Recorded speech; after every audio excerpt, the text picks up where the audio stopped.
Hola, yo no sé si ustedes alguna vez se han sentido así como el mosco en leche. Ese diferente allí en un lugar apartadito que usted se siente como, "Uy, yo por qué vine a este lugar, mejor me hubiera quedado en mi casa, aquí me siento como el apartado, como el discriminado, como el hecho hacia un lado". Pues sí, a mí también me ha pasado. Y lo peor del caso es que muchas veces nos sentimos así como el diferente, como ese pimponcito verde ahí en medio de esos naranjas.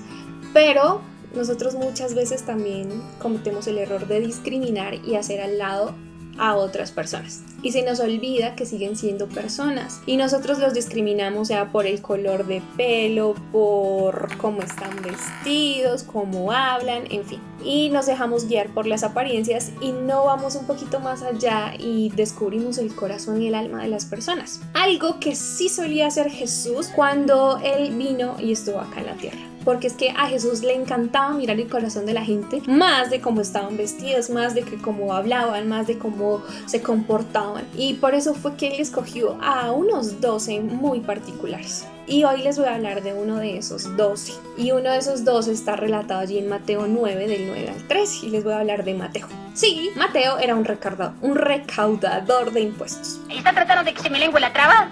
Y es que los recaudadores de impuestos en ese momento pues eran mal vistos porque los veían como unos ladrones, los veían como, o sea, era nada que ver con la sociedad. O sea, era un trabajo que pues ellos decidían tomar, hacer, pero pues ante la sociedad no estaba muy bien visto. Y los fariseos estaban allí porque los fariseos eran lo pupi, lo in, o sea, sí, donde estaban los fariseos allí era así.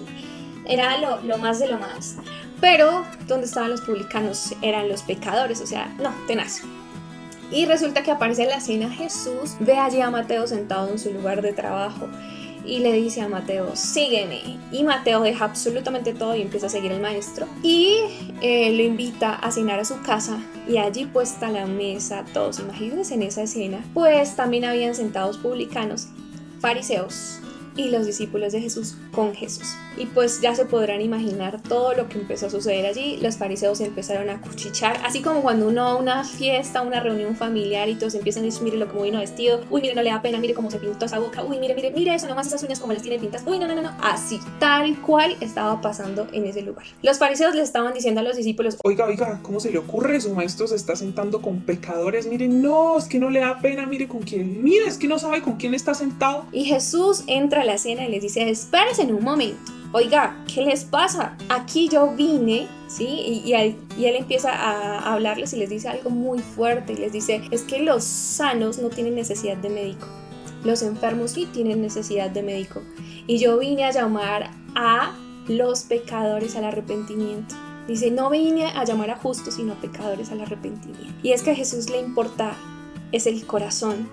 Él no vio en Mateo que era un recaudador de impuestos. Él no vio la profesión en la que él estaba sometido. Él no vio quizás todas las cosas que él pudo haber hecho. Él vio su corazón y vio el potencial que Mateo tenía para poderle servir. De hecho, le dice, sígueme, y Mateo dejó todo para seguir al maestro. Yo no sé si ustedes alguna vez se han puesto en la posición de Mateo, pero yo me estuve poniendo en la posición de Mateo de sígueme y dejar absolutamente todo por seguir al maestro. Right. Y además de todo, desde siempre lo hicieron hacia un ladito y Jesús como que le dice, no, venga, yo lo voy a hacer parte. Y nosotros tenemos que tener cuidado con eso. Muchas veces nos creemos santos, nos creemos, mejor dicho, lo más de lo más, nos convertimos en fariseos y terminamos haciendo a la gente hacia un lado. Esos que son como los pimponcitos verdes los hacemos hacia un ladito y no nos damos cuenta que todos seguimos siendo personas. Se nos olvida la compasión, se nos olvida la pasión, que eso es lo que Jesús nos muestra a nosotros a lo largo de su historia allí en los evangelios. Y es que, oiga, cada uno de los que él llamaba eran personas apasionadas y seguían el ejemplo de Jesús. Bueno, menos el Judas Iscariote, ¿no? Pero Jesús, de por sí, su esencia era misericordia, era pasión por esas almas perdidas. Por eso él dice, no, es que yo vine fue por los enfermos. Y también nos muestra un Jesús compasivo, porque a él sí le dolía lo que le pasaba a su pueblo. Y vemos a un Jesús que amaba infinitamente el corazón de las personas más que su apariencia. Entonces vemos un poco ahí de lo que nosotros muchas veces dejamos de hacer. Nosotros muchas veces juzgamos a la primera, no investigamos un poco más, no vamos un poco más. Y muchas veces nosotros mismos nos hemos sentido juzgados. Y aún así seguimos juzgando y señalando. Y yo lo digo porque yo lo he hecho. No. No, no es cierto. Bueno, hay algo que me parece interesante para hacer conexión con esa palabra y es con Apocalipsis 3:20 que dice: aquí yo estoy a la puerta y llamo, si alguno oye mi voz y abre la puerta, yo entraré con él y cenaré con él y él conmigo. Estoy a la puerta llamando. Jesús le dijo a Mateo: sígueme. Ahí llamó a la puerta. Mateo dijo: adelante. Y él empezó a seguirlo. Pero ¿cuántas veces de repente antes de conocer a Jesús, a mí me pasó muchas veces que Jesús estuvo tocando mi puerta de mil maneras y yo le cerraba la puerta en la cara? Qué cosa tan impresionante que uno llegue a la casa de alguien y no le quieran ni abrir, o que le cierran la puerta en la cara. Y muchas veces hacemos eso con Jesús. Él dice: el que me abra la puerta, si quieres hacerlo, adelante. Y en este tiempo Jesús está llamando a las puertas de los corazones de nuestras vidas, de las personas que nosotros conocemos, de nuestras familias. Él está llamando a la puerta de la humanidad y está diciendo: oiga, estoy acá a la puerta, déjenme entrar. Si me dejan entrar, yo entraré y cenaré. Cuando dice cenar, cuando nosotros nos sentamos a comer, a cenar con nuestras familias o con los amigos, pues es como un momento de intimidad, de juego, de hablar, de poder compartir y de tener un momento de comunión con esas personas. Eso es lo que Jesús quiere con nosotros, un tiempo de comunión, que nosotros lo dejemos entrar. Y hay algo que me llama también la atención en esto de Mateo. Bueno, él le abrió la puerta y también se presenta una cena y empiezan a cenar y él le abrió las puertas de su corazón, pero totalmente a Jesús, y él entra realmente.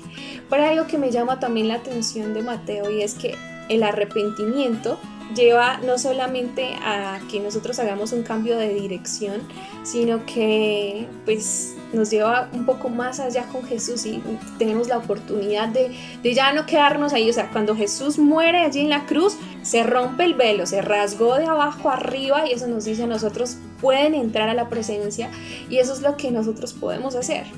Y pues allí Mateo era la persona, o sea, nada que ver, lo peorcito de la sociedad, pero allí hacemos conexión con el Proverbio 25, con el Proverbio 25:4, que dice que quítale la escoria y saldrá alhaja al fundidor. Quítale la escoria a la plata y saldrá alhaja al fundidor.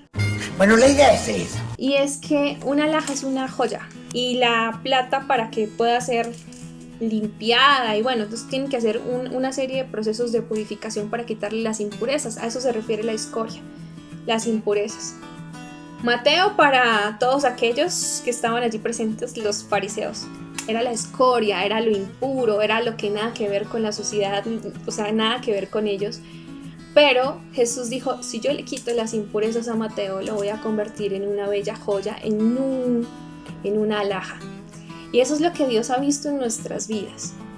Me parecía súper interesante poder ver eso, porque nosotros muchas veces pues nos damos látigo con todas las cosas que hacemos mal, y pues sí, nosotros tenemos que ir al arrepentimiento. Jesús dice: los vine a llamar, estoy llamando al arrepentimiento. Y es algo que a nosotros nos hace falta muchas veces, porque pues muchas veces cometemos errores y ni siquiera sentimos ahí la culpabilidad de decir: uy, caray, la estoy embarrando, estoy metiendo las paticas. Pero acá Jesús nos está diciendo: oigan, yo vine aquí para llamarlos al arrepentimiento, y no solamente eso, sino que yo quiero entrar con ustedes, cenar con ustedes, tener un tiempo de comunión, estar ahí para ustedes, estar con ustedes, hacer un lazo de amistad con ustedes, que eso es lo que el Padre siempre quiso hacer, y desde el inicio se entorpeció esa relación que teníamos. Jesús vino a volver a establecer el puente de relación, y estamos en ese momento en el cual el puente está ahí con nosotros, listo. Simplemente nosotros tenemos que acercarnos a Dios. Y vemos a un Mateo en esta situación, en esta historia, que aunque era lo impuro, aunque era lo desechado, Jesús le vio potencial para convertirlo en una joya en sus manos. Y es ahí donde Dios ha visto algo más en nuestras vidas. Yo no sé, allá ustedes que han visto que de pronto muchas veces los han hecho a un lado, y de pronto uno mismo, porque a mí me juega mucho la imaginación y los pensamientos, y muchas veces mis propios pensamientos me dicen: usted no puede hacer las cosas. A mí muchas veces quizás me han menospreciado en diferentes lugares en los que he estado, y es como que Dios me repite: no importa, de lo mucho a lo poco.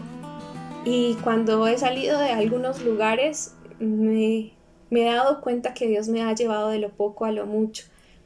Entonces, aunque muchas veces nos sintamos así despreciados, como lo peorcito de la sociedad, como que, ay, no, cuidado, Dios ha visto potencial en nuestras vidas y solo es cuestión de que nuestra decisión lo deje entrar para que Él pueda entrar a obrar y quitar todas aquellas impurezas y nos pueda convertir en una alhaja, en una bonita joya.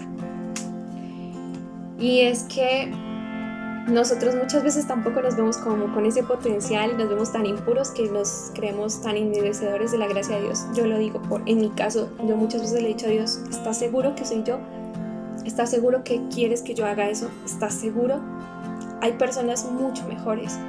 Y le digo, Señor, mira todas mis debilidades. Y Él vuelve y como que me recuerda, mi poder se perfecciona en tu debilidad. Recuerda, yo he visto el corazón. Jesús miró el corazón de Mateo. Jesús está mirando nuestro corazón, más allá de las cosas que los demás puedan mirar. Dios conoce quiénes somos en la intimidad con Él. Dios sabe nuestros procesos, Dios sabe las cosas que nos han costado llegar a ciertos lugares, Dios sabe lo que nos ha costado dejar ciertas cosas, Dios sabe qué es lo que realmente quiere con nosotros y el propósito que tiene con nuestras vidas. Dios sabe el potencial. Hoy la cuestión es decirle al Señor, estás tocando mi puerta, yo quiero que entres a cenar en mi corazón, que entres a cenar conmigo, que yo quiero tener esa comunión contigo. Si no has tenido una comunión fuerte con Dios y quizás las cosas, las circunstancias o las cosas que hacemos a veces nos dan hasta vergüenza acercarnos a Dios, es tiempo de decirle, Señor, perdóname, estoy acá, y dices, ya me viniste a llamar al arrepentimiento, me vuelvo a arrepentir, vuelvo a aceptar que me he equivocado, Dios, pero yo quiero que ese lazo que ya se estableció allí en la cruz, yo quiero entrar contigo a esa presencia. Dios nos está llamando a eso y Jesús está esperando ansioso que nosotros le abramos la puerta para que Él entre y cene con nosotros. Así que, no siendo más, los dejo. Que tengan un bonito día. ¡Chao!